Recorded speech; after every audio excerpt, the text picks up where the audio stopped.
You look good. You have all of the something there about you. Yes, goody.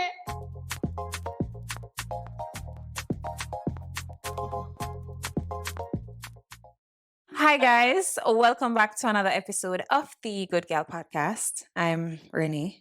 I'm Jody. When have I do that before? Tell them when you. When are the manners? Anyways, how are you, friend? What's going with you? What's going in life? Those are nice. Don't the breeze nice? Oh my gosh, it feels good. It's up though. She came back to outside. Well, you know what I was thinking the other day? I was like, this is how Jamaica used to feel when I was growing up at night. Sorry. There's no way you don't remember Jamaica being this breezy. No, I don't.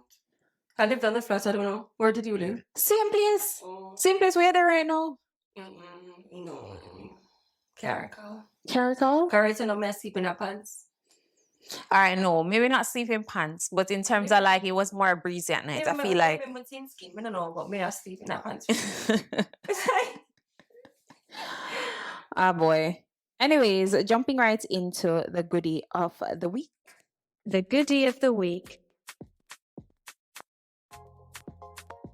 So, shout out to the tourists coming back to Jamaica in spite of the US ban because Petty, you know. bad. So the US government updated its level 3 travel advisory last Tuesday, urging its citizens to reconsider travel to certain countries due to crime and unreliable medical services. So Jamaica is one of those countries, and for Jamaica specifically, it's saying due to crime and unreliable medical services. So the US Embassy in Jamaica warned that violent crimes such as home invasions, armed robberies, sexual assaults, and homicides are common. Sexual assaults occur frequently, including at all-inclusive resorts. It added that local police often do not respond effectively to serious crime incidents, and that hospitals and ambulances are not always reliable, with some private institutions requiring payment up front. The homicide rate reported by the government of Jamaica has for several years been among the highest in the Western Hemisphere, the State Department noted. What do you think about that? Also, what well, just discovering Jamaica because this is no. I feel like it's always been like this. Absolutely. Like everything that they're listing, I don't know if it's because I live here. Right. I don't know if I'm desensitized to trauma. I think so. But I feel like it's always been like this. It's not like that TV news. What do you mean? What do you mean? Yeah. Like, I don't know if that's a good thing or a bad thing that we're like this, but not. But then you know what's funny? I think I can say that I think tourists are safer in Jamaica than Jamaicans. Nobody do that tourist nothing. I don't recall that. If a tourist is done something, they involve themselves in something usually. We don't care for fun, you know. Yeah. Yeah, like this is one thing I would say. I'm just like, yo, when I know knowing my friends that live in the United States, they're just like, yo, they feel so unsafe. Yeah, because you can dead anyway. You can literally shopping in the mall and just somebody decides to say, yo. Unwell. Yeah, like that. And then, yeah, Jamaica is like, I mean, you know, I wouldn't say that because sometimes you catch a stray. There's a lot of like, we know that there's assault to like. Yeah, but that's like association. Like, yeah. Association, but the person them go for, it's not for like, oh, you know, so you could have done this. That's what I'm saying. I don't know if like the way that they're describing us is fair because I feel like every country has their issues. So it's like level 3. Yeah. But I guess, and then, huh? What is that? What's that? How many levels are there? Come on, no women there. How many levels? I think level 3 is a high alert. I don't know, it sounds high. It sounds high, I guess. So what's on 5 with a 3? That's crazy. I suppose a 3 and with a 3. Oh my. Stress. But yeah, no, I don't think it is. Yeah, I don't know. I don't think it's fair but then I've seen a lot of videos with like American women coming out saying, you know, this happened to them while at an all-inclusive resort in Jamaica and all of that. So I don't want to discount people's experiences, right. But you know, someone will lie. So there's that. So it's almost like, you know, because I've had a lot of men, like I had a cousin that works at a hotel and he actually got in some problems and like literally was in a legal battle because a white lady that he didn't want accused him of assaulting her. Like I think they had intimate relations and then she no, they couldn't be rape. Yes. So I don't know, but again, you don't know. But I just think, but it was like a whole thing, and he really was down and out for a while, and then yeah, it turns out that it just wasn't true. Like when they checked the evidence, and then they had video footage of her like coming out of the room, kissing him, bare things. So it's like everything. The case was fully dismissed, and he got some money. But yeah, like. Yeah. But then, how much money can you get for your sanity? So I feel like I'm just saying, there's situations where people don't always tell the truth in these scenarios, but you can't downplay the victim unless I act like Jamaican man no ups. Then they're ups. So then they're ups. Like yeah. So I don't know, but enough people say them not care them coming anyway. So big up on them. We'll see. We're there. Support the economy, thanks. Please and thanks, and support local because the hotels are not owned by us. But that's a different episode. Anyways, moving on to our hot topics. Hot topics.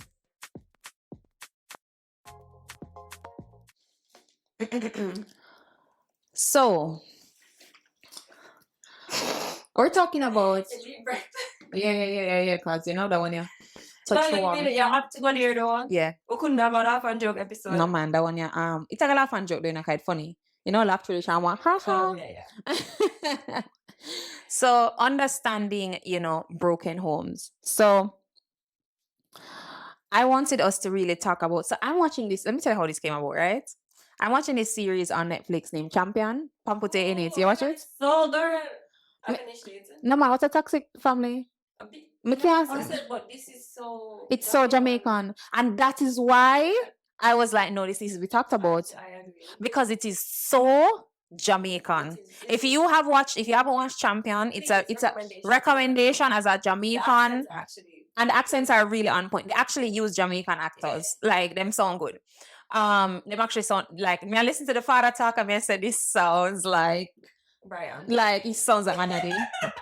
So it's so funny because I'm like, all right, it is really highlighting like a lot of issues.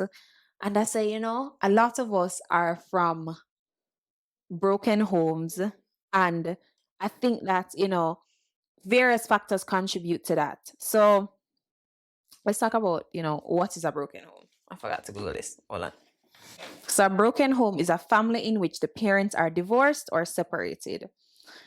Right? So, and I don't think broken, and I'm not talking about broken homes in such a literal sense either, where it's just the separation of parents, but it's also like toxic parents and parental situations, right? Yeah. And I think these help to shape our sense of identity. Yes.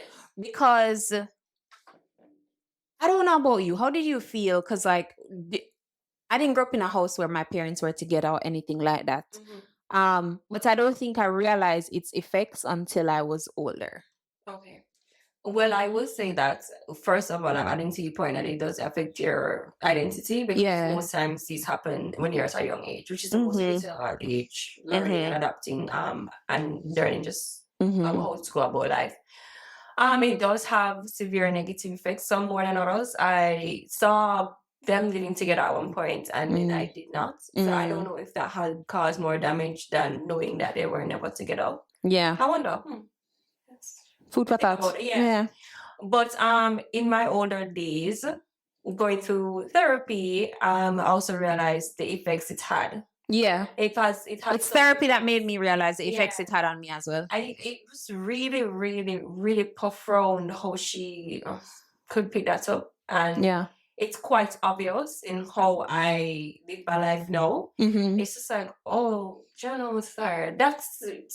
That's exactly the reason why I am the way I am. So of course you have to break out of the habits and break generational curse, blah blah blah. But you never because.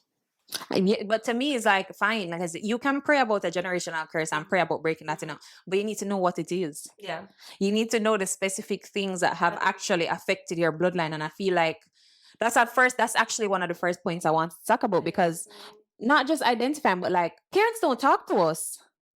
Their traumas are swept under that rug. So no, when I tell you, do you even know? Like when I tell you, even like I feel like I know my mother and I know my father, but I don't know them as a unit What you do know them as is a parent. You don't know them as a person. I think I know my dad as a person, but and I think I'm learning my mom as a person. I think my mom took longer. That's a disconnect. We know them as Parents, yeah. I think I know my father as a person, but my mom, I'm learning, as I said, and it took longer. I think it took longer for her to kind of get, and then there's some points where she'll open up as a person and then she shuts back down because it's like parents, you know what I mean? Right. It's like this weird thing. How do I maneuver through Yeah. these things? And also, it's a very raw moment, feeling moment for them.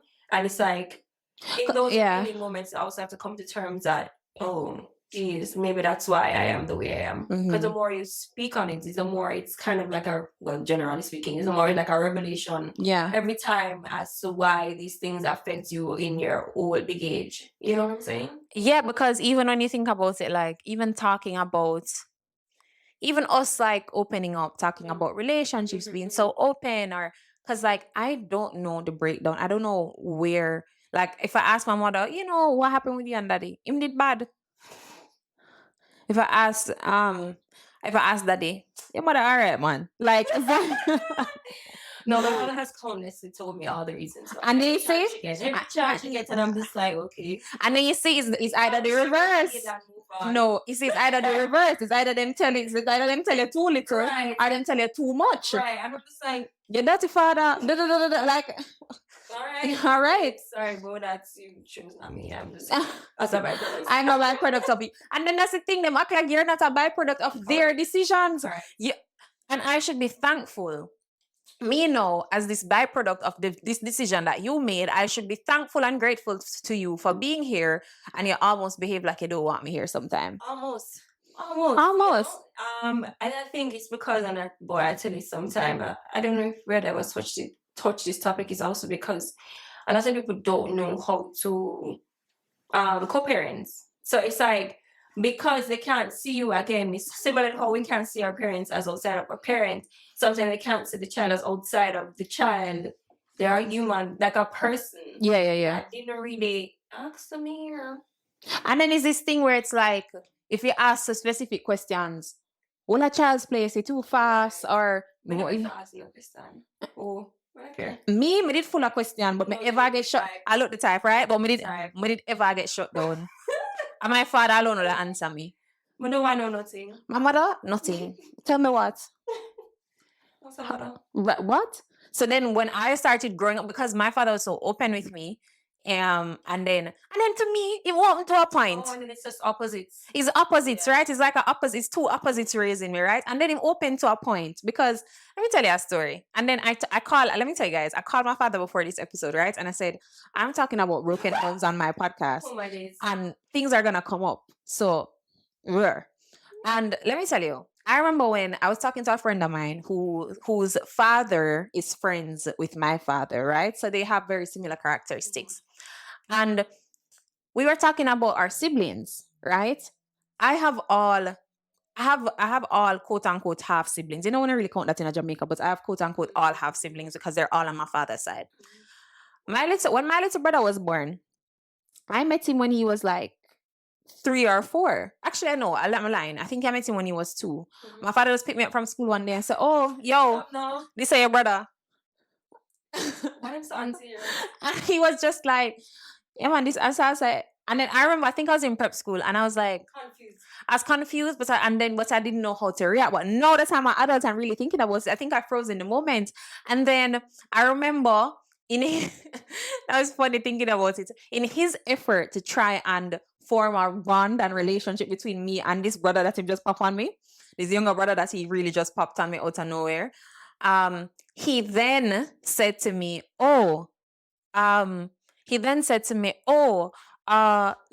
just make him stay. So my father used to just make him stay at my house until for probably like an hour or 2, and then come back for us to spend time.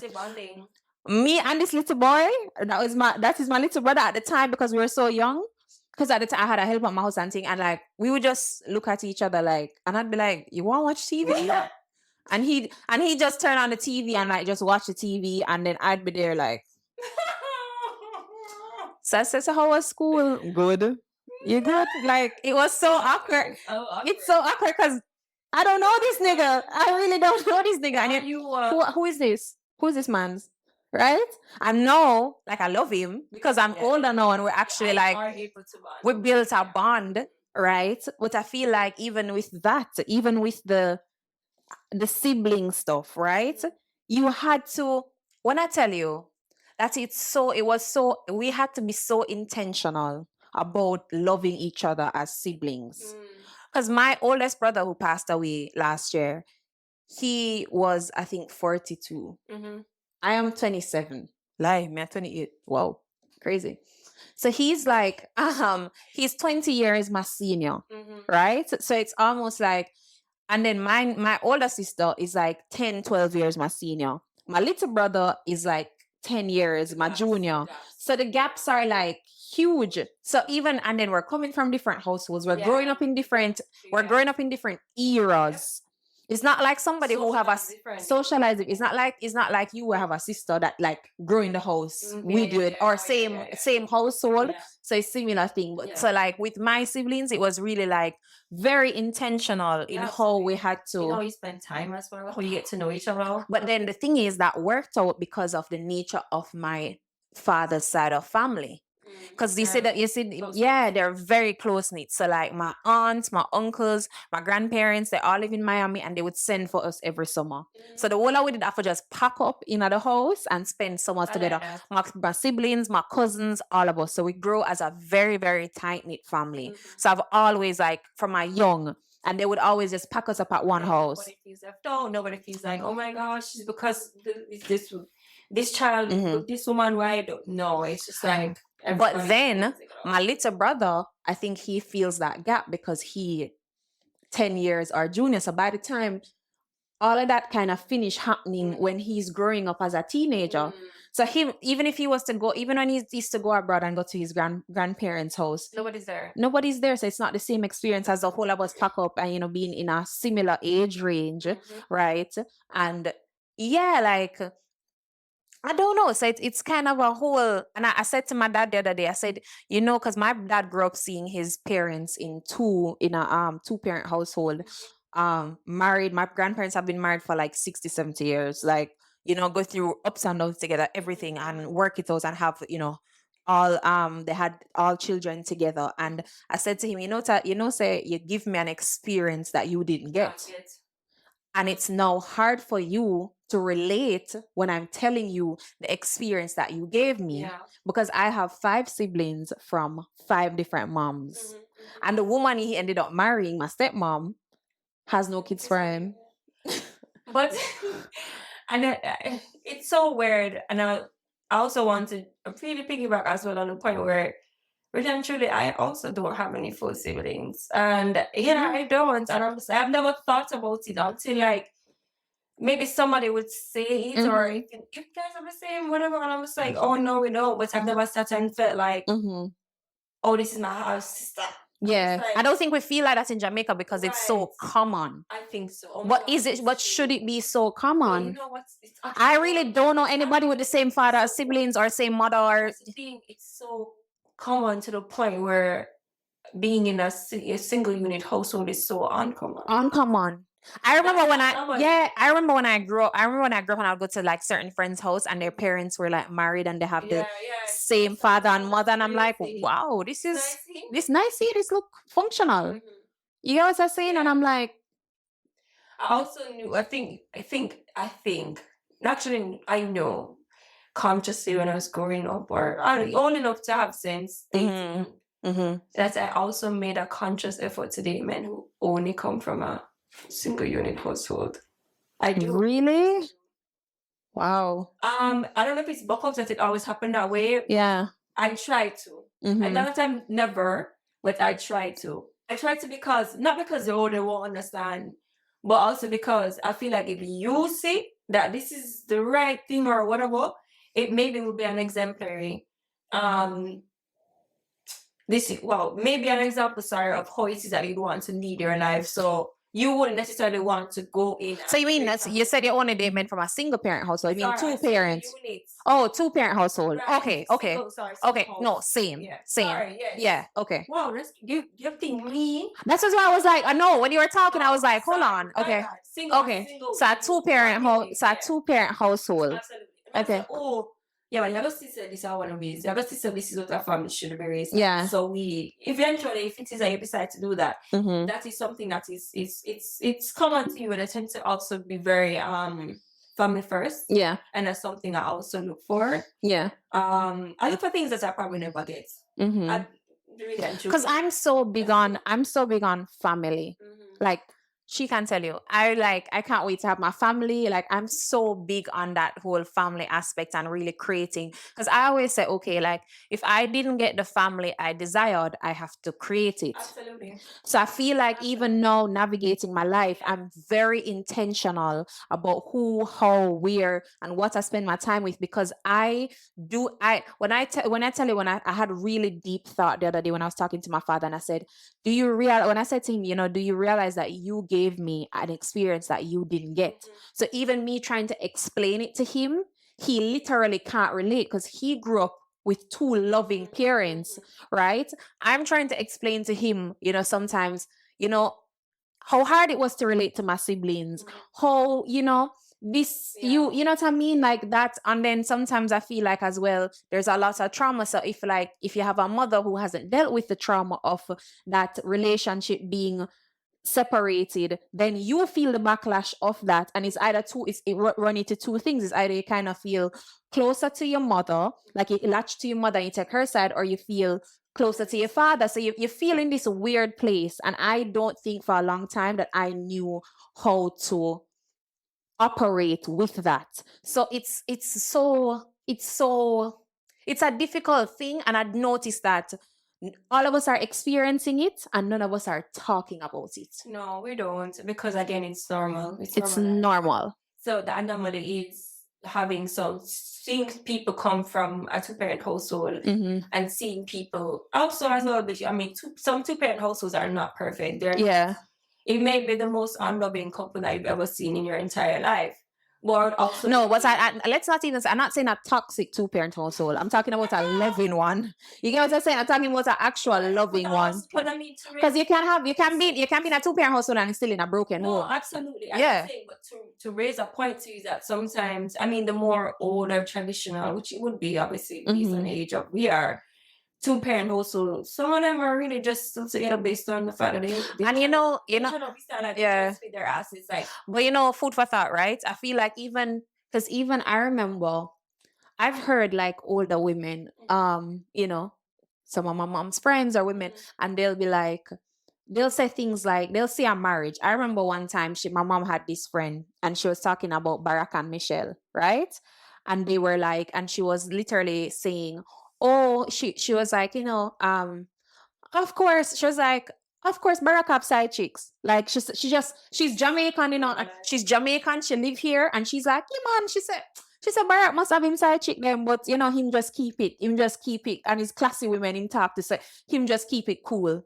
You see when I started to go to therapy and unpack and all of that, and I don't know why it flashed before me that she said that. And I was like, do you know how much trauma that lady is traveling with to see a couple that you don't know? You know nothing about them. You're not even a US person, but you're saying, you're assuming that because the married men have not been faithful, that you think that this man that you don't know, you only seen him on your TV, you've never experienced him, never met him, never had a conversation, you don't even know his true character, his true nature. You're gonna convince yourself that he must give her a bun. And that's how it must be toxic. And I think that's how deeply ingrained broken homes are in people. Deeply. You either experience it as a child or experience it as the parent itself, creating that. And you hold it with you until you go into your adulthood.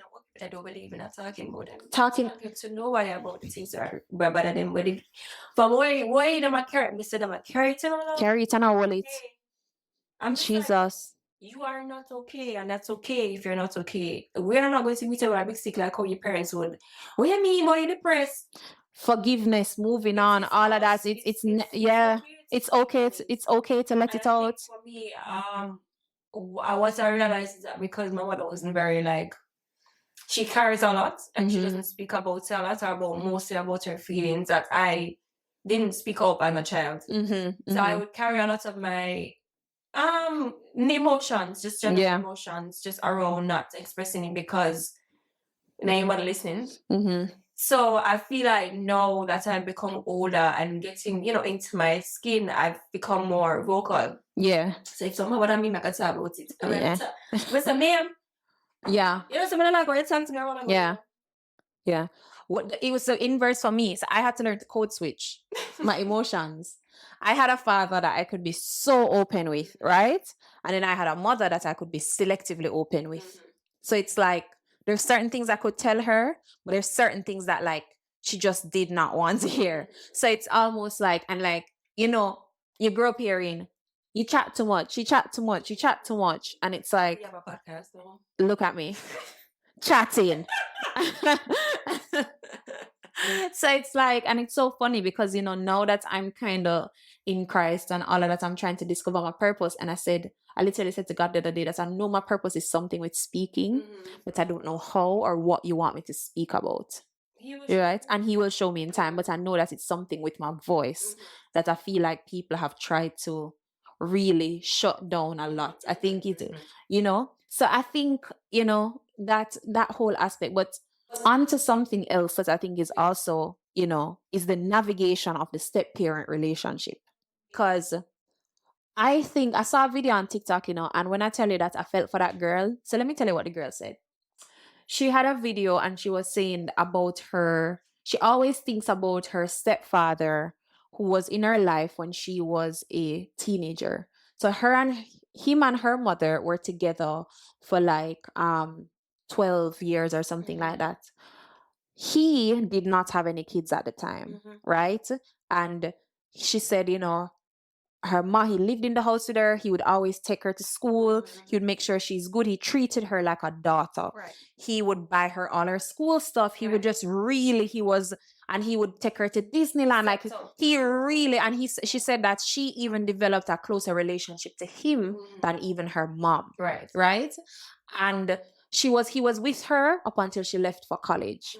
When she left for college after her first year and he saw that she was doing well, he gave her a call and he said, hey, me and your mom are separating. And she said she knew that there were problems based on how her mom was. And she think that her mom holds on to a lot of trauma that she hasn't spoken about.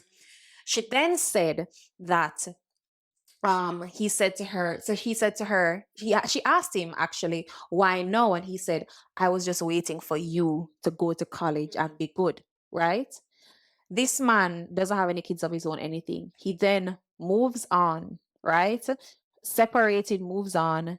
And he has kids of his own. And she says that the communication it started becoming less frequent. Okay. And she's now, I think in her 40s, and she hasn't spoken to him in years, right? But she says she always thinks about how he helped her, emotionally, financially, as a father, and that she always thinks that like there's a gap. She always misses that father aspect because she said that for those 12 years was the only time that she felt that close, that father figure. And I was thinking about it and I was like, it's so sad to know that the choices that you make as a parent affect your child in such a way, because now the people you date, if your child really gets close to them, and then they're just gone.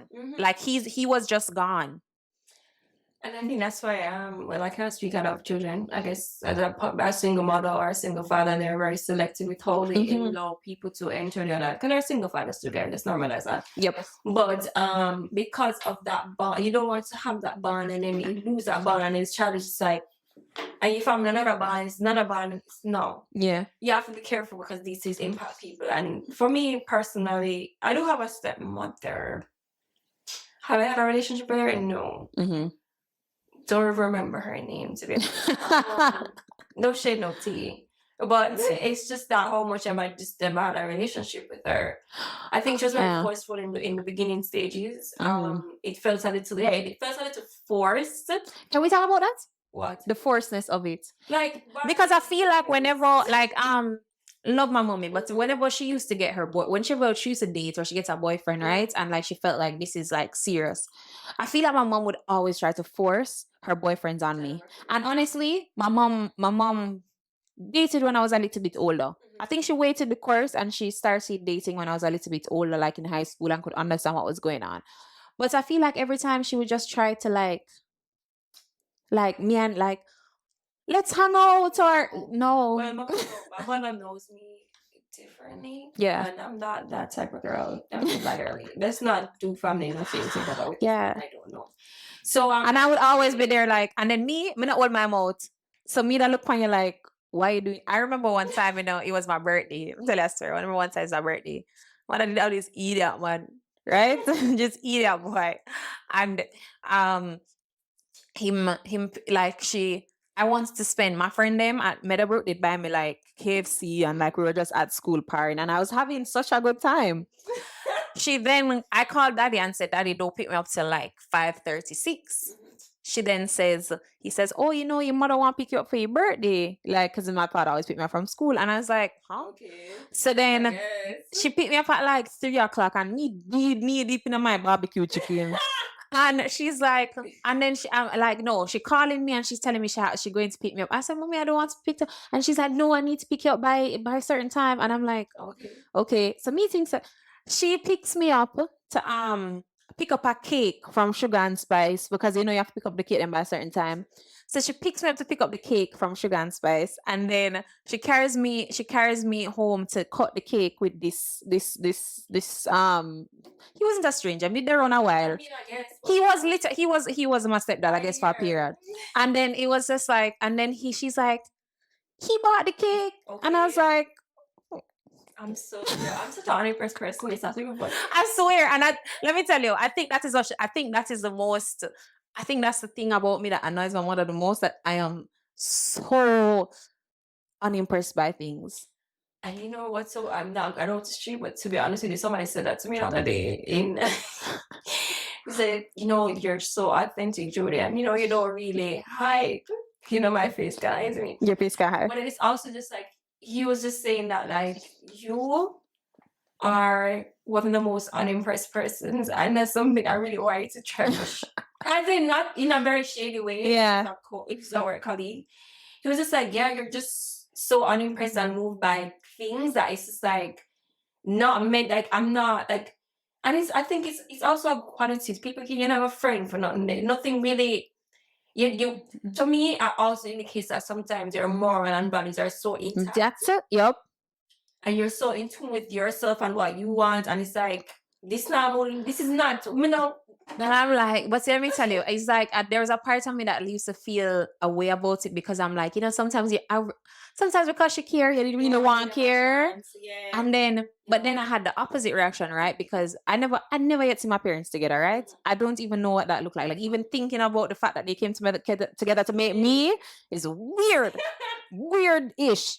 And then, so in the opposite, I have like a stepmom who literally like we grew up like best friends, all of that. And now she just don't chat to me. Like she just don't talk to me. And it's like, yeah, no, but that's what I'm saying. Like I feel like whatever is happening in your situation, it really shouldn't affect me. And I feel like she just literally again, back to co-parenting. You are also an extension of him, and so her feelings are going to be attached to the child as well towards him. No, but to me, let me tell you something, and that's why, right? I've never dated a man with a child.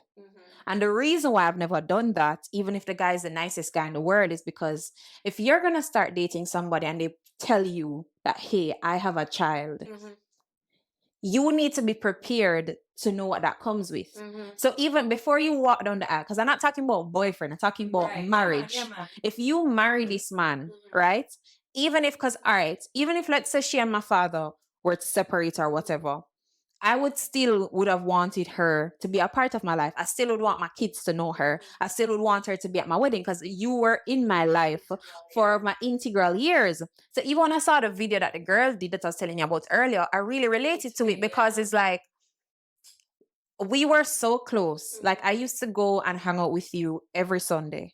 Just hang out with you, just spend time with you, watch TV, talk about like, talk about foolishness and just watch and just talk about pop culture and just live and just enjoy, even without my father's presence, because we formed that relationship. And then one day you just decided, oh, you're not doing that no more. Like I'm just this byproduct. So it's like, if you're not ready to be in that child's life for the long haul of their life, you don't do it, right? And I don't know if I'm ready for that level of commitment. So that's why I've never dated somebody with a child.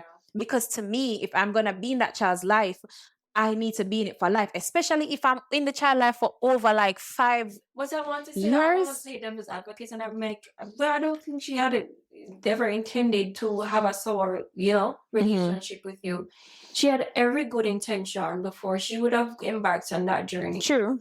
So have that relationship. She was ready and was willing at the time, and now she's not able to extend herself outside of. Maybe emotionally, she's just not in that place. place. Under emotional distress, and so it affects other relationships. It may not be you. It may be a sister. It may be a friend. It may be someone else's relationship that is also strained. Yeah. So I don't want you to think it's a you thing. Yeah, I know that for sure, and I'm healed enough and forgiving enough to see that, but it's just almost like when I look back and I'm like looking at my life and I'm like, even the other day, like my baptism, I really wanted to call her and be like, hey, come to my baptism. And it's like, I just don't think we have that relationship anymore. But And I still tell her happy birthday. I still whatever. But like even last year, she didn't tell me happy birthday or anything. So it's like, but I still will say. Not irreparable. Like I don't think that. Suppose it's not. It's just something right now. And no, it's definitely irreparable.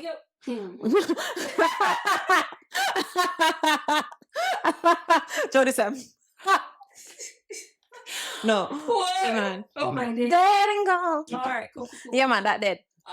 But never say never, and like it's not that I have up anything, but it's just like I'm gonna really see it, dog. You see me? Yeah. You never know. But I don't think they realize how like emotionally these things affect children. Also, guys, come back to rise. Hi, come back to back to the look at the camera. Yeah. Come back to be just be mindful, guys, of who you choose to procreate with. Thank you. And connect to. Here's the thing. I also realize that people are so quick, and I don't know if I'm speaking from a point of like, not having children. But really and truly nowadays, and I'm like, first of all, in this economy, what are you talking about? Second of all, you guys are having children with people that you barely know. And Jesus.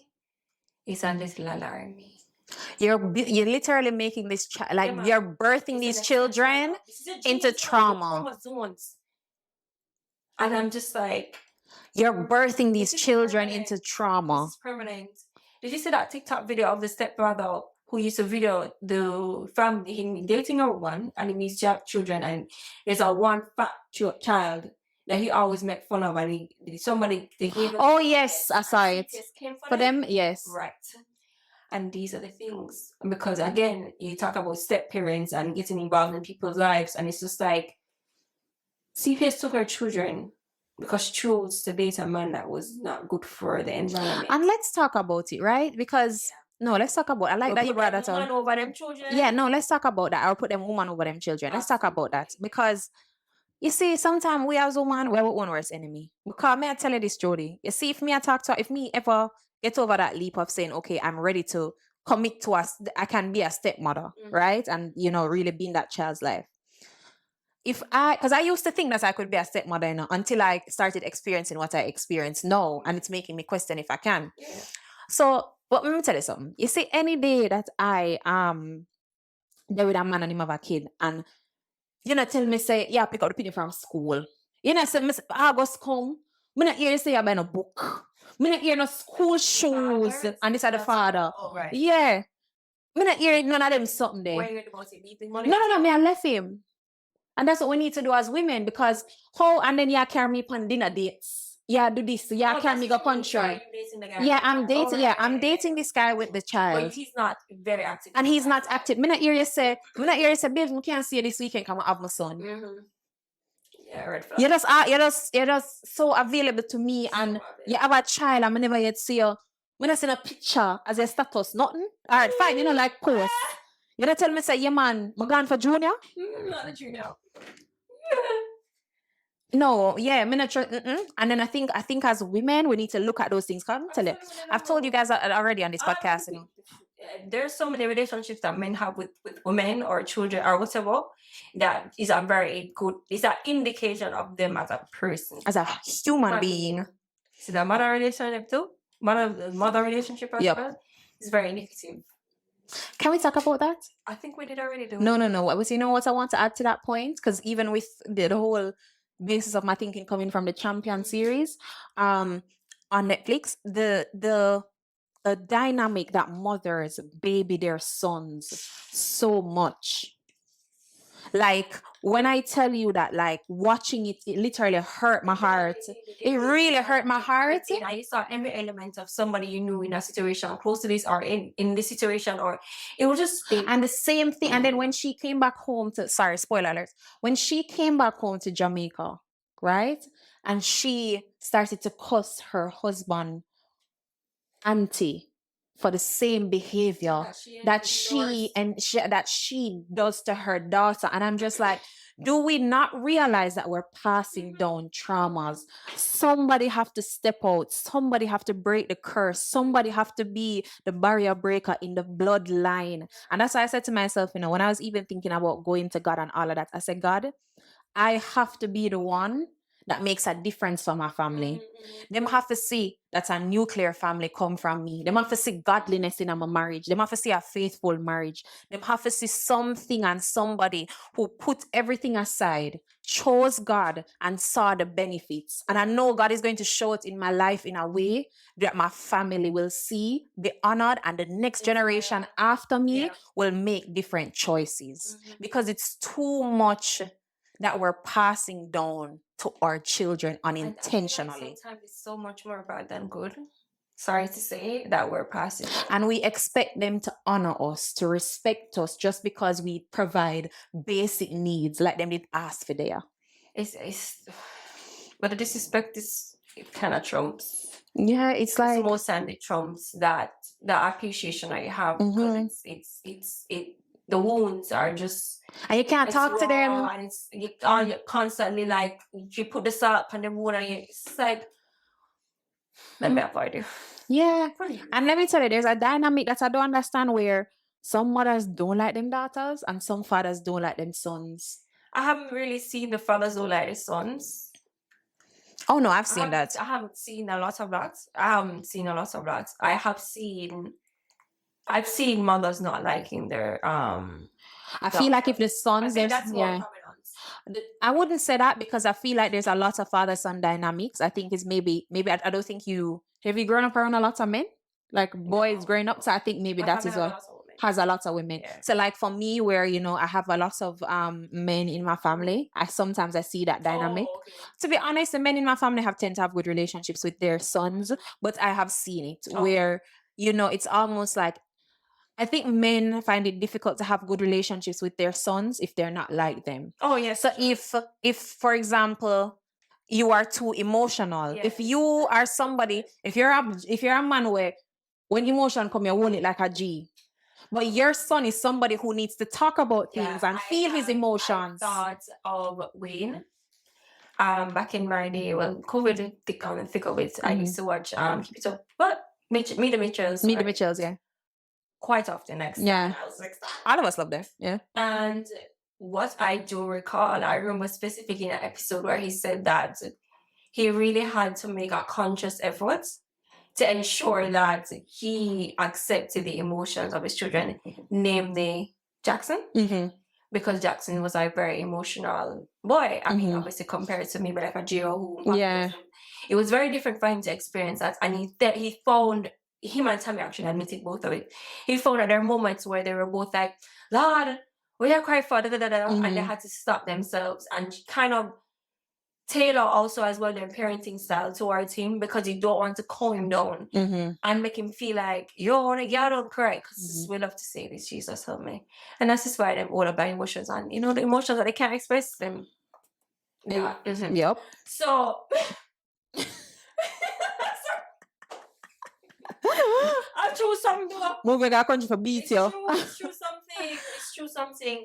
I'm saying that like it was so profound to me because he was openly speaking about how he had to consciously make the decision not to go into that route of being a typical quintessential Jamaican man. Yep. Where they're literally calling on them son who expresses themselves. Yeah. We have a responsibility, and I think the responsibility is as a mother, you should, and as a mother, if you have a daughter, you should live a life that she can be inspired by. And she should see you as a respectable person who is compassionate, who is, and I think as a father, you should live your life as a man that you'd want your son to be like. Yeah. And that your daughter would want as her husband. Yeah, some of these fathers are very disconnected. Yeah, they're very disconnected. Some of the mothers are very disconnected. And then Jamaican people have this saying about picnic for bond, them can't hungry. What? I've never heard that. Or like them say like if picnic bond, them not dead, them not hungry. Right. But it's like there's so I feel like we need to start having hunger for love, emotional connection. Right. Like, and I feel like if we need to start having these conversations about emotionally preparing to be a parent. It's not just having the funds to buy the diapers, to do all of that. It's the emotional preparation to say, "Cause listen, what if your child comes out the complete opposite?" Because my chatty bad. I'm a love like I want to have deep conversations. I hope I have a daughter who's just as talkative. But suppose my daughter is more repressed and quiet and just like very calm and chill, and me know her expressive ass mother, I have to know how to navigate that child and her emotions. You do. I think about those because, as I said, it's always something that I've desired to have a family, and I think about those aspects. How do I even want my daughter to see me and her father's relationship? When she speaks about it, what do I want her to say? Just like, I think when I tell you, I think about those things in such depth. I'm saying because it's a very good thought, and I've thought about it as well, and I'm just like, yeah, man, oof. And even the life I'm living now, I said to myself, and I said, God, am I living a life now that if I tell my child, enough of them as parents, like they can't tell us what happened before they were parents because they're not proud of it. Am I living a life that I can freely and openly say to my child that, yeah, I did this, this, and this. I think I am. I don't think there's any aspect of my life that I will have to hide from my child. Because I think I have lived a life that one thing, like anybody who know me, morals, respect always has been my thing. So, but a lot of times, in this thing called life, out of pleasure, out of flesh, out of just wanting the things what we want, we seek or we do things that we literally can't bring to light. I mean, because it's like, why? Because even like when you try to understand who your parents were when they're younger, trying to get a feel of who they were, some of them don't tell you that. Some of them just keep it to themselves. That's true. Yeah. It's a very, be an example. Be an example. Be an example. Lead a life of being an example. To others, not just the future children, just to others, because you're inspiring people every day that you don't know, people who probably look up to you don't know. Yeah. So it's just so that was a good conversation on broken homes. Don't break them. Keep them together. God. I will put him on the pieces. Moving on to our listener letter. Listener letters. Okay. So somebody asked for helpful tips on navigating the ups and downs of your 20s. Don't. A joke. You can't. What you want the people to do? Yeah, we even by don't. 20s? Yeah, your 20s. Wow, back in my days. Well, girl. Navigating your 20s. I feel sometimes I forget. Mm-hmm. I'm not gonna lie to you. Sometimes I forget my early days, My early days, I enjoyed life, not too much, just enough. I think that I always kind of knew what I wanted. So Yeah. everything, Every that I did, decision. every job that I ever had was really towards an ultimate goal, guys. Because girl to be successful. Yeah. But I think right, get to know yourself is one. I think that's very important to get to know yourself. Get to understand what you want. And you may not really know this in the early part, like 2021, because what you just want to probably finish in UAE Mm-hmm. or in UAE. Or right, probably. I mean, I changed majors. I thought I wanted to be an orthodontist. I'm not. So you know, it's okay. But I mean, figuring it out early helped me a little bit because I wasn't just kind of like ending up with a degree I don't use, thank God Jesus. But I think getting to know yourself, also learning how to manage money early is important. Mm-hmm. I think this is very important. I don't think I was a spenny. But I wish I had some of the money back that I spent. Especially, I remember specifically, I worked a summer job at a bank. You know, say bank pay go for something. I was like, anyways, I bought a Blackberry boat, right? I mean, it was a good investment, so you know, it's fun. But my they said I cannot account for anything else because every week we're there at the club. Every week after the club, we're there at Burger King. Those the rest of the money, man. Those seats. But I got the phone and I was like, oh, okay, great. But yes, learning how to manage money properly, I think, is also important. Number 3, Mm-hmm. it's okay if you don't find love in your 20s. Yeah. I think that's also important to note. I think we all used to do that thing. You remember that thing? Yeah, man. Right. You know, obviously everybody thought I would have been married with coming to 2 kids in a house and a car by the time you're Facts. 20 whatever. 25? 25, right. Yep. In Jamaica, because we don't do that. I think in overseas though, they are the second marriage by 25. Yeah. But I think that it's okay for us to date. Mm-hmm. You know, it's okay for us to date, guys. It's okay for us to date. It's okay for us to date. Please, let's normalize that. And figure out what it is that you want in a partner. Yeah. In your 20s. So like in your 30s now, supposedly, which if you don't, it's fine. You'll be steps closer to What you want. career, love, proper finances and all that. So it's a setup to make your 30s a little bit more streamlined, and the 40s, you know them say the glory years, and there's just most of them nice. Well, for me, I think similar thoughts to you. I think in navigating your 20s, I think it's very important that people always said to you that 20s are the best year of your life, all of that. No, I don't agree. I think your 30s is the best year of your life. Your 30s going into your 40s because you actually know who you are. I would say, outside of what Jody said, I would say invest in your health and fitness. Start to eat healthy, start to learn, do healthy practices, start to take your vitamins, start to prioritize your health.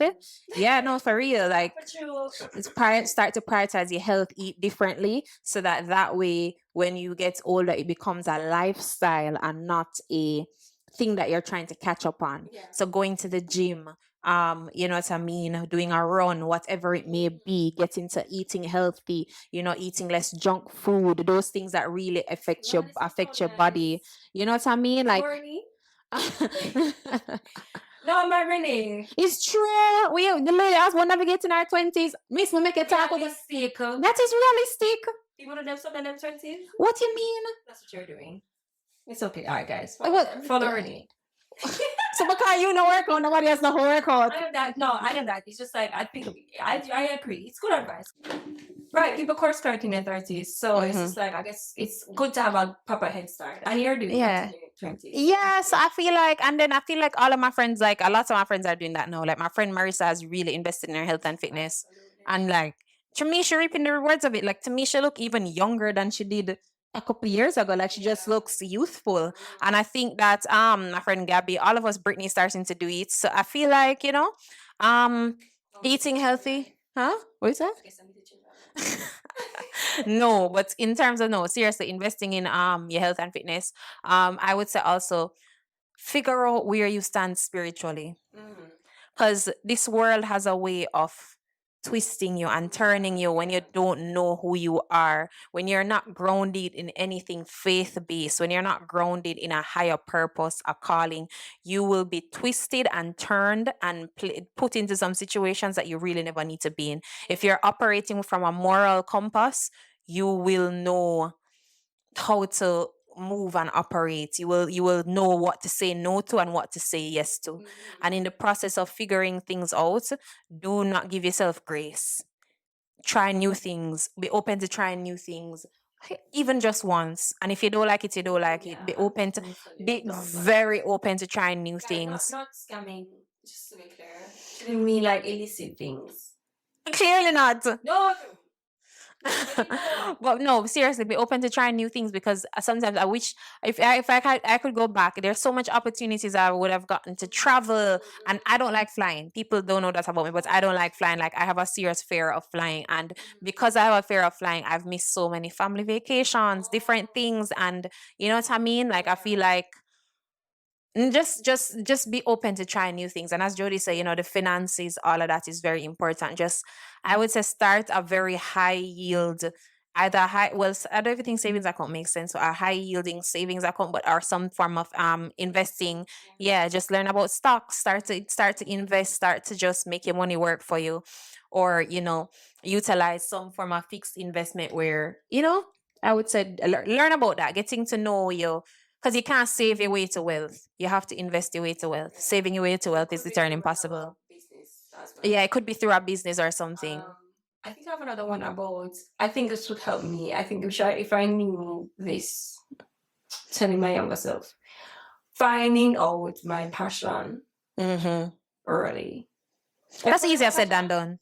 Because That's easier said than done, because, and that's why I said trying new things will allow you to figure out where and what you want to do, because you'll try something and you're like, I actually like this. I remember the first time somebody asked me to host something, and I was like, I'm gonna take pictures. That time I was just like taking pictures. I was like, girl, I just picture my type. I don't know.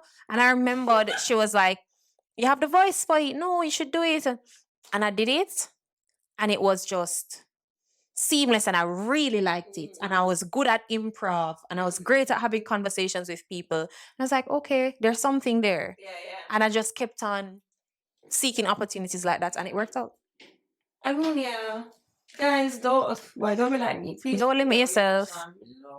Please, we'll figure out your passion. Jeez, Don't limit yourself. Well, that was an episode of the Good Girl Podcast. I hope you had fun listening, and we will see you next week. Bye. No worries.